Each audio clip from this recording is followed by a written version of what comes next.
I don't know, wherever you put it. Let's see. Can I...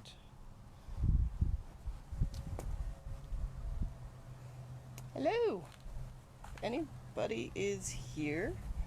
I'm here with my helper today. Hopefully we will figure this out, and I'm going to do just a little bit of a look around our garden, seeing what is growing, what is going on, and then we'll kind of talk about what you can get going and doing in your garden. Thank you for your patience with dealing with a tiny human wandering around as well. Alright, so spring is definitely here. I'm going to camera around so that we can take a look. Spring has definitely started and things are coming up. Bulbs are a really nice way to get a lot of early color, a lot of easy color in the garden. Right here we've got some tulips. These tulips were planted when I moved in. They're really dense. I keep meaning to put a flag and mark them so that sometime in the this fall I can actually pull them up and divide them so that the bulbs have a little bit more space. If you look closely, you can see that the bulbs, like all of these, are going to be an individual bulb, and when they're that densely planted, there's really just not that much space so that they can't actually get energy to the bulb and grow the bulb nice and large. But they're a really nice way to add color. You can sometimes tell what color the flower is going to be. On here you can see that these have these nice yellow edges. These flowers are actually yellow. And same here. This one's got a little bit of that pinkish, and those flowers, when they've popped up, have been pink. A lot of other bulbs are starting to make their way up. Gotta pick up my helper. She's asking for a ride. Come on up.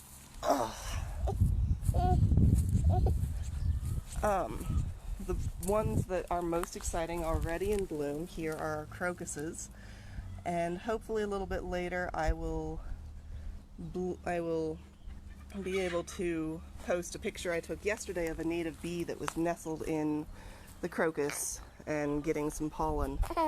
Crocuses are a really nice flower to have in the spring because they are a very good pollen source. A lot of our bees, our natives and our honeybees, are very much in need of a food source early in the season, and so having a good number of crocuses is a really nice way to give some early pollen, some early food to our pollinators.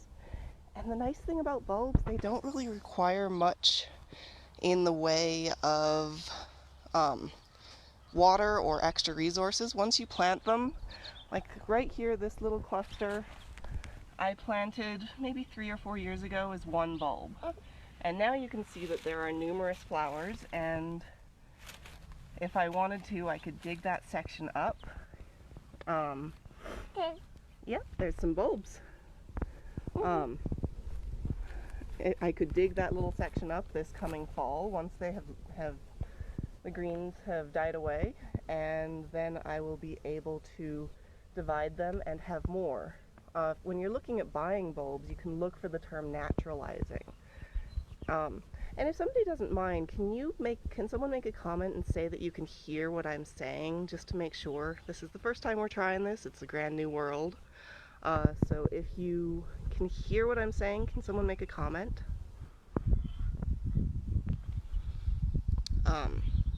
Otherwise, I will continue our little tour.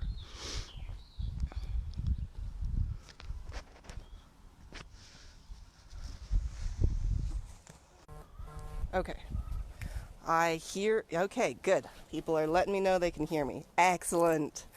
So I need to go track down my little helper. She's just gone around the corner, and is venturing around, so we're gonna go back to where I was in just a moment once I've caught. Hi. She is retrieved. All right.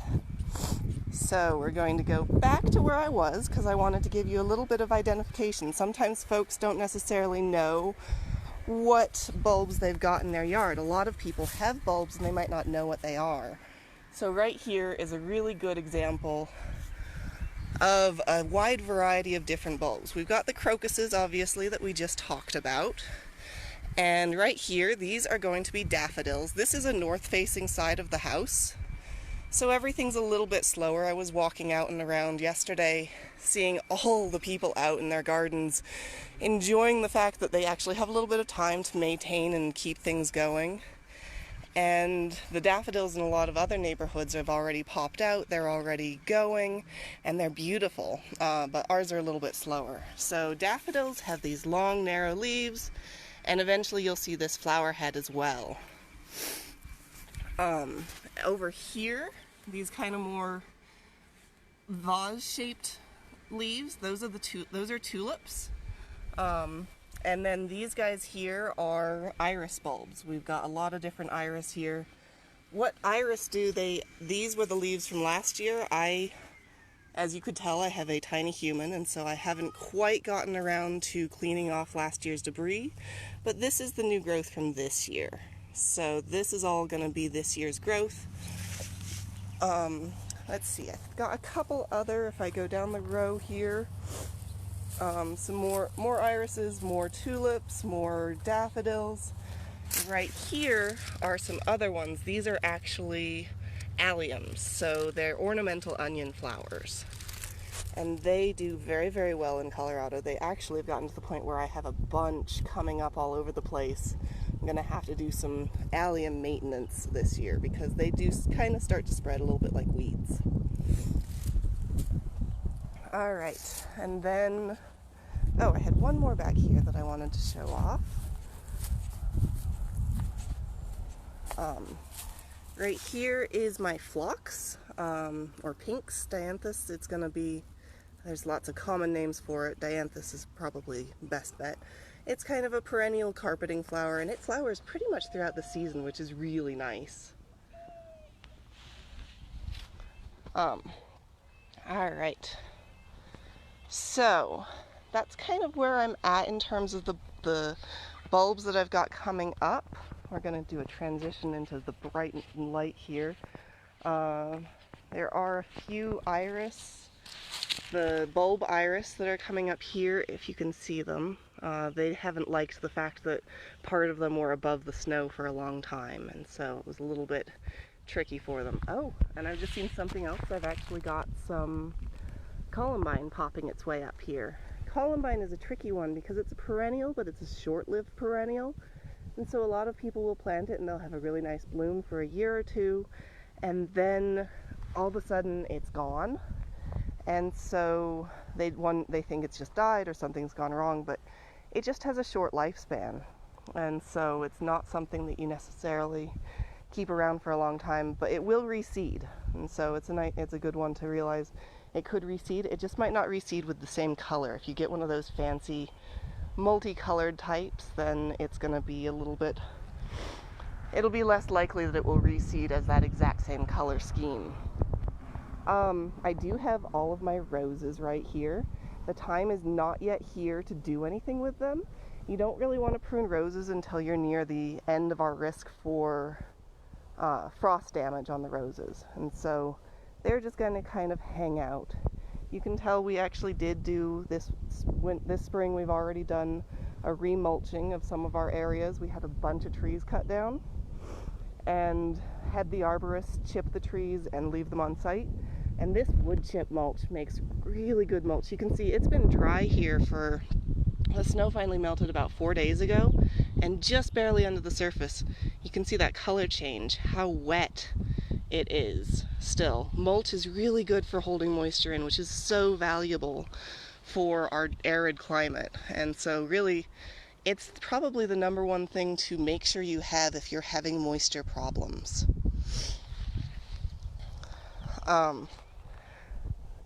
The other thing that I need to do in this little garden bed, I've got last year's mums and last year's perennial flower, or herbaceous perennials that I have not yet cut back. I leave them up over the winter because it does create a nice habitat for some pollinators, some critters overwinter in it. Or if you come over to my little perennial flower, I've got a little xeric garden, very little at the moment. I've left all of these flower stalks up from last year. This is actually a thyme that gets very tall, but these were echinacea. And I left them up because they hold seeds in the seed head there. And those seeds can be good food source when food sources are limited for some of our bird species. So it's nice to leave them up so that they can stay, but they do get a little bit messy this time of year, so pretty soon I'll be coming along and just kind of clipping them all or breaking. I mean, this one actually just broke very, very easily. You can break them off or cut them off and get that cleared out. I do have a lot of leaves in the bed here. I don't see keeping leaves in a perennial bed as a problem because it kind of acts as a bit of a mulch. If it bothers you, you can blow it away with a leaf blower, or you can kind of you can rake it out. But honestly, leaving them in adds a little bit more nitrogen back into the area and can be beneficial overall. We've got another little columbine popping its way up here. I have a lot of columbine that's self-seeded all over the place, and they come up in kind of different colors, and it's always a nice thing to see. So that's this little garden bed. Trying to think what else. I had something else I wanted to say in here. That's right, I wanted to look and see whether any of my hyacinths are coming up yet. This was covered in snow for a long time, so the soil is still really cold. And so I think just some of the bulbs I've gotten here are not coming up yet. I've already kind of said it, but the nice thing about bulbs is that they play well with everything else in your garden. You can have an entire planting of bulbs through this whole garden bed, and they don't get in the way of anything else that you're planting. It's wonderful. And so you can have that early season color, that early season source of food for pollinators, that early feeling of, oh my goodness, the winter is finally ending. And it's just a nice way to kind of be really involved in what you're in lengthening the season of your garden. It's always nice to have a good long season of bloom, because if pollinators know that they're going to have a source of food continually through the season, then they're going to do a lot better. They're going to stick around more. They might find a habitat somewhere. The one thing I haven't done just yet is add in any kind of pollinator habitat or home. But one thing that's important for pollinator homes is to have a source of bare soil. So there are a few places in my yard that I have left intentionally bare. I'm going to try and carefully guide the camera because we've got an old playhouse that we're working on destroying. But over here, we've got a couple rows of different trees, but I've left areas of soil that are actually bare because that's a really good source, a really good location for some of our pollinators that are solitary nesting and they're ground nesting. And so having a space like that is a very good thing. This is a really good time of year to refresh your mulch if you have places that you're looking at reducing weeds or reducing other issues. We've got a very messy mulch bed that we just added to over here. We're trying to make this whole front corner no longer turf, and so as we get mulch, we're kind of just creeping inward and eliminating the grass as we go. Deep enough mulch will theoretically crowd out the grass, but it can take a while. So sometimes it takes a little bit of persistence, or if you're amenable, kind of assistance with a chemical assistance, like a Roundup or something, or a Grass Be Gone, something that will actually directly target that grass. Some things, like this plant, this bush right here, this is a butterfly bush, that can actually be cut down and allowed to start from the ground, or you can cut it a little short and see, if it didn't get too cold, it might side branch a little bit. This guy is a smoke bush, so this one is one that I actually just let keep going because it's a woody plant, and so it's going to keep growing very, very well once it's nicely established. We do have a little start of a fruit tree area up here. My assistant over there getting pulled around in the garden cart.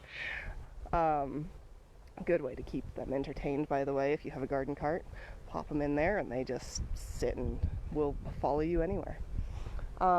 We do have our fruit trees up here. As you can tell, they are pretty well grown. This is a pear, and that is an apple, and then over here is another apple. At the moment, they're all in kind of desperate need of pruning.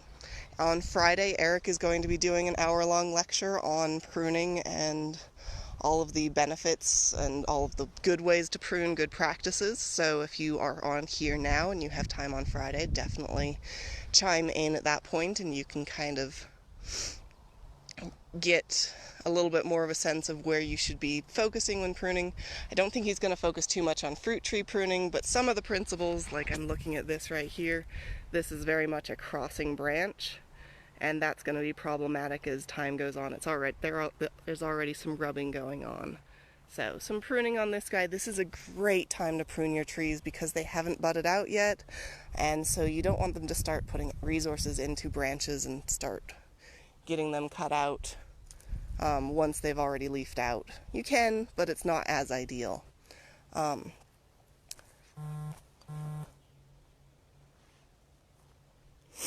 I do have a bunch of other herbaceous perennials up here that I need to cut back. This is a big old iris bed that this year is its sixth year, and so it's actually time this summer in June. I'm going to be digging it all out and replanting so that it has more space. You usually can tell it's time to do that because your bloom is going to reduce, but it's a good way to kind of it's kind of a good idea to pull your iris out every 5 to 6 years and kind of start fresh. That way you have good information. Here I've got an autumn joy sedum that I planted last year, and I took a look and I thought I could see some growth at the base. These guys should be starting to push up a few little leaves here and there, but all of these parts, like I said, these are herbaceous perennials, which means that they die back to the ground every year, and so you don't have to keep these after the winter. You can cut them back and clean it all up, but I left them for the purpose of this video so that you can see that there's a lot of cleanup that you can be doing this time of year. You can do it in the fall as well, but it can be beneficial to keep it over the season. Had some milkweed here that came up, so I'll get those cut down. And I've got a bunch of different allium. The little green bits here are all different allium, and I think some scilla bulbs that are popping their way up. And scilla is another perennial bulb that's a really good choice for our area. Alright, so the other thing that I was going to do, this might not last quite as long as I thought. If people do have questions, then you can definitely type in the comments. I've got my coworker Eric who's on, and he's happy to answer questions as things come up. The other thing that's really good to do this time of year, things are still a little slow to get going. We might be putting a few things in, but you kind of need to wait to plant a lot until after the risk of frost is done. And so getting your tools ready is a really good thing to do. This year I finally succumbed and I purchased my favorite garden tool of all. I want to just show you. This is my original hori hori. It means dig dig in Japanese. You can see there's almost no blade left on the edge here. That sharp blade is really nice for cutting through weed roots and cutting off any kind of plant material. So I bought myself a new one, and it is super sharp. And so it makes you, like, having nice, sharp, clean garden tools. These aren't clean because I've been using them. But nice, clean, and sharp garden tools is going to make your job so much easier. So if you go and get a chance, go out and brush all of the dirt off of your tools and make sure that things are clean, and if they need to be sharpened, get them sharpened. I didn't know how to sharpen the hori hori serrated edge, so that's why I gave in and bought myself a new one. But I am also today going to be planting some daylilies. Some of these perennials, these hardy perennials, it's definitely fine to plant when we have these mild springs. You can plant them because you're planting them in the soil. By the time they come up, the danger of frost is going to be pretty much over.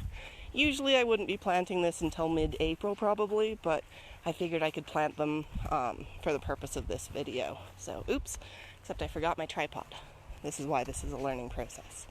So I'm going to be planting them in this nice area that we just mulched in really, really well. But I'm going to go grab my little tripod and try and get that set up so that we can see kind of the process of planting in an established bed, possibly, but one that you haven't planted something in that area before. I'm not sure quite how it will work out, but we'll see. Like I said, this is kind of our first test experiment. We're going to be doing more of these. I think I see that Eric's been posting what all of the topics will be for the next few weeks. We're going to be doing them live in our gardens on Wednesdays, and then we'll have a Zoom more lecture style on Fridays. The light is on. The light is on. Apparently the light is on my phone. It's probably trying to make things brighter when we're outside and it's bright already. Alright, let's see if I can get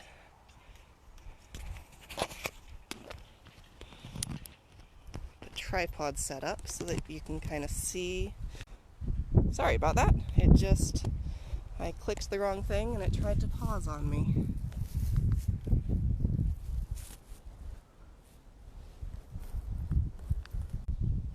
Sorry. Apparently where I've tweaked the... Let's see if I can get a little closer. Alright. There we go. It's a little crooked, I apologize. I'm working with a very tiny tripod so that it fits with my phone. We will get these kinks figured out, I think. We mulched this area in, generally speaking, somewhere between 3 and 4 inches deep of mulch is a really good way to go. The nice thing about this also, it has a measurement on it. So at the moment, I had 4 inches of mulch here. I'm going to try and clear all of that away so that I can get down to the soil. And 4 inches of mulch looks like a lot. It's surprising often. Once again, you can see how wet that mulch is, how much moisture it's retained.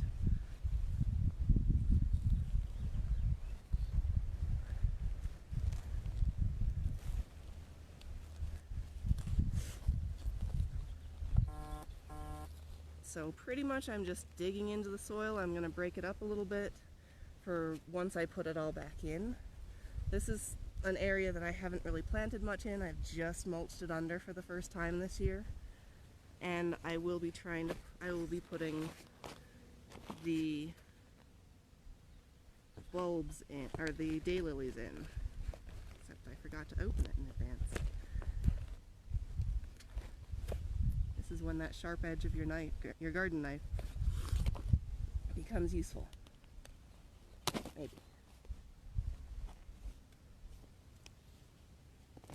Yep.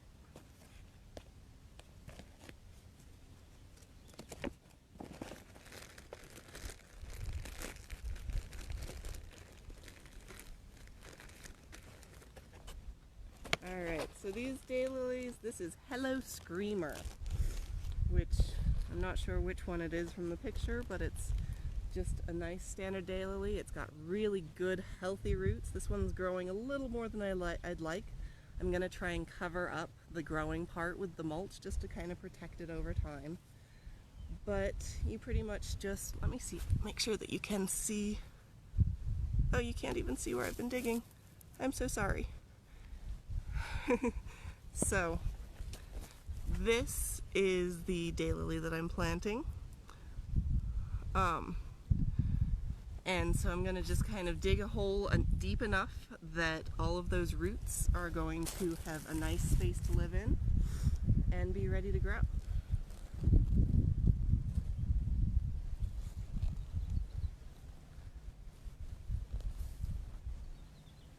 feels very nice to dig in the soil, I've got to say.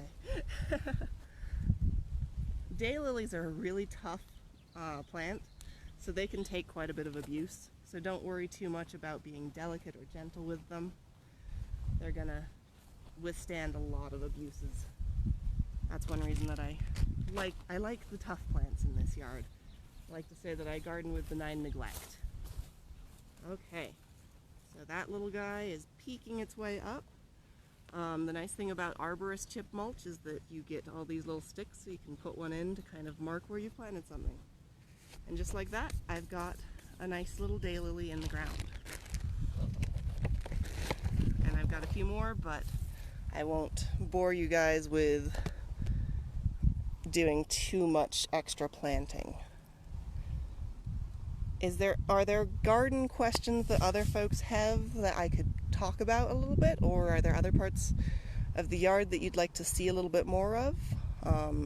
Has anybody got questions about bulb or bulb care? I suppose the one thing I didn't talk about with bulbs is the fact that once the bulb has, the flower has finished blooming, you do need to, you can take the bloom itself off, but I'm going to try and go over somewhere where you can look at something pretty instead of just a pile of mulch. You want to make sure that you leave the foliage until it turns brown and dies off itself. If you remove the foliage too soon, then the bulb itself doesn't have any ability to rejuvenate itself. And so you want to, even though they start to get a little bit brown on the edges and not always look that great, you definitely want to leave that foliage until it dies off itself, because it can be problematic for having blooms in the long term.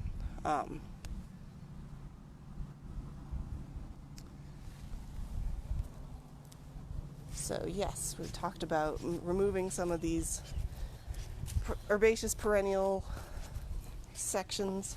I have a little succulent garden here that I mulch in every year really heavily with leaves, and even it is starting to try and emerge. So making sure that if you have beds that you mulch in over the winter for protection, getting those leaves removed is a very good thing so that the photosynthesis can start and they can actually get going nicely and happily. So that's a project that I'll be doing in the coming while, getting everything cleaned up and ready to go. Over here I've got another little section of bulbs. And like I said, if anyone has questions, definitely type in to the comments and we can take a look at things. We've got a whole bunch of crocuses that are a little further behind here. I apologize, you're going to hear a train horn in a moment. We have a train right in our backyard. I just heard it coming down the track, so it'll probably be a little bit loud. But here we've got, I think these are crocuses. I think these are some grape hyacinth that are working their way up. They just haven't quite sent up any bloom stalks yet. And then there's more of the tulips. And there's actually a few little hyacinths popping their way up right here. So these are hyacinths. They're going to be a very fragrant... I'll wait for a moment.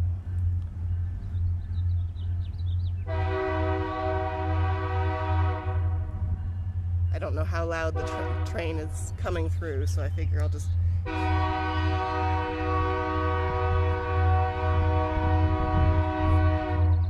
wait for that train to be done. Okay.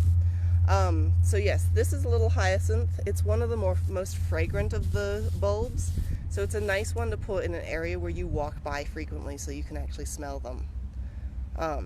Let's see, it looks like there's a few comments that have come in. Are there any plants you should not mulch? It depends what you're thinking of. A heavy wood mulch is not going to be good for xeric plants because they don't need the ground to stay really, really moist. And so it can be problematic to have a thick layer of wood mulch. But a rock mulch can be nice to kind of keep the ground uniformly warm, and kind of it can help reduce help keep weeds down a little bit, but generally speaking, most plants are going to benefit from mulching. Somebody else asked, they have some succulents that overwintered in pots. When and how can you transplant them to the ground? For transplanting, I would wait until we're a little bit closer to our last frost date. That's going to give you the benefit of, I'm just walking around looking to see where I can find blooms. That's going to give you the benefit of the plants being able to really adjust well to the outside without the risk of frost and having to take them out and cover them. So, yeah, at the moment we're kind of like, if you've got peas to put in the ground, if you've got some of the cool season vegetable crops, those can go in. But for the rest, we're kind of waiting until we're near our last frost date. It still is actually only March. It feels like it could be a little bit later, but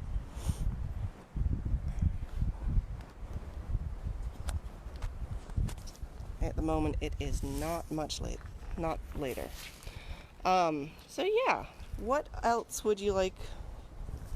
I kind of figured it would probably be about a half hour worth of stuff that I had to talk about specifically, but I'm happy to keep nattering on as long as people have questions or if there are other things you'd like me to show you.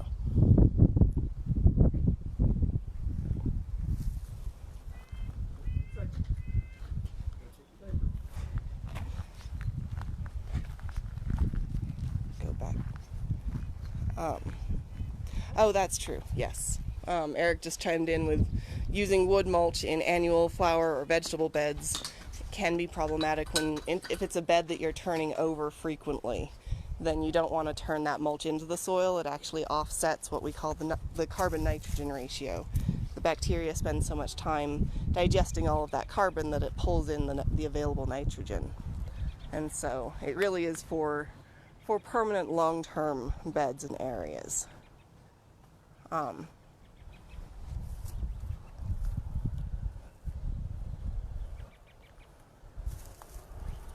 But in terms of the perennial beds, I mean, this one, definitely time for a mulch refresh. You can kind of see all that bare soil popping through. It's a really good avenue for weeds to come in and dry, much faster drying, so a need to water more often.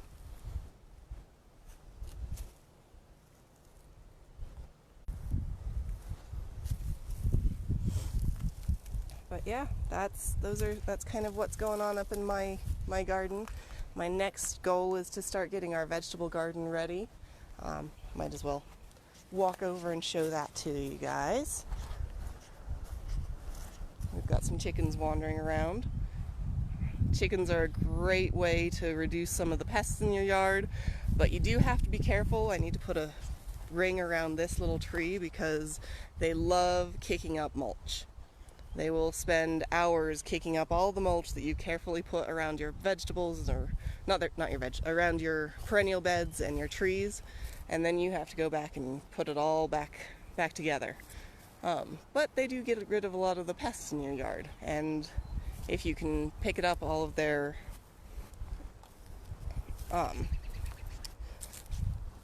poop is a very good fertilizer as well, as long as you let it compost sufficiently. We did a lot of work cutting down some ash trees in the last couple weeks and are working on breaking all of those down. Didn't feel like treating 20 ash trees, so we've been slowly cutting things down. We live in Boulder County where we have emerald ash borer already. Oh. Okay, apparently the video is cutting out here. So, quick little look. This is my vegetable garden, if you can hear me. But apparently I don't have a good enough Wi-Fi signal right back here, so I'm going to go back closer to the house. This is a really good time to start thinking about planting new trees, if you're thinking of new trees. This is a bur oak that I got last year, and believe it or not, it's not actually actively staked. I've cut all of those ties. I just need to pull the stake out, and I haven't. If you are planting, staking is not always recommended because it can detract from the tree's actual strength over time. All right.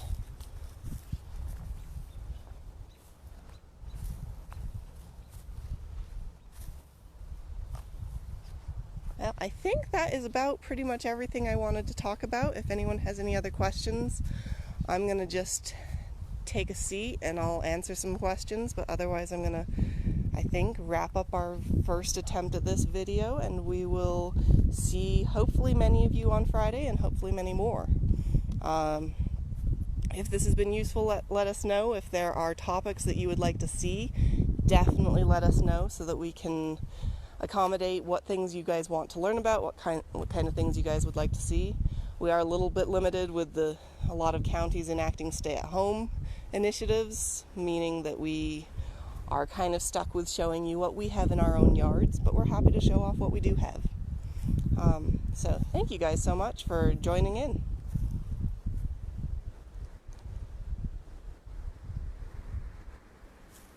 I'll wrap it up with just a nice little pretty image of the... Oh, okay, I found some bulbs that had become exposed. I covered them up with soil and mulch. Do you think they'll survive? It kind of, so in terms of bulbs, it depends on the bulb. A lot of bulbs are really, really tough. It depends how long they were exposed and how much they may have dried out. And generally speaking, if they're close enough to the surface that they become exposed like that, you might want to try replanting them. General rule of thumb is that you want to plant bulbs at least 3 times as deep as the bulb is tall. So if you're looking at like a daffodil bulb, daffodil bulbs are pretty deep, are pretty large, so you want to go like 6 inches deep so that they are not as susceptible to some of the problems of temperature change in the top layer of the soil. Does that help? All right. Well, thank you guys so much. I'm going to finish off the video, but I think we can continue having some conversations on our Facebook page and in future Facebook Live and Zoom events. Thank you so much for experimenting with us, and hopefully this helps you think about going out into your garden and getting some stuff done as well.